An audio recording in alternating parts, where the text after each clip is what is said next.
Ma diciamo che la struttura ha due facce, no? Una è quella proprio organica al soggetto, che è quella amministrativa, e da due persone, sembrano pochissime, ma in realtà sono efficienti, e devo dire che segue una splendida tradizione innovativa in AIS, specialmente in questo periodo sotto la guida di Marco Aldegheri, perché prima ancora che la legislazione si muovesse, AIS Veneto aveva un organo di controllo improntato al rispetto di regole moderne della revisione, aveva ottenuto la personalità giuridica, aveva quindi il massimo delle strutture di controllo e trasparenza di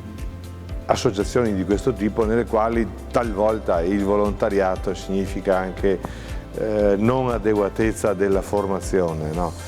Invece la scelta fatta è stata quella di incamminarci sulla strada di un controllo affidato a un organo esterno che riferisce alla struttura. Devo dire che non si fa una gran fatica, perché l'operato è correttissimo, non abbiamo mai avuto problemi di come dire, osservazioni negative o critiche.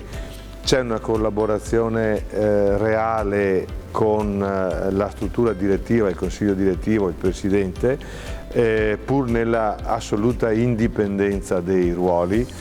Devo dire che funziona, ha funzionato.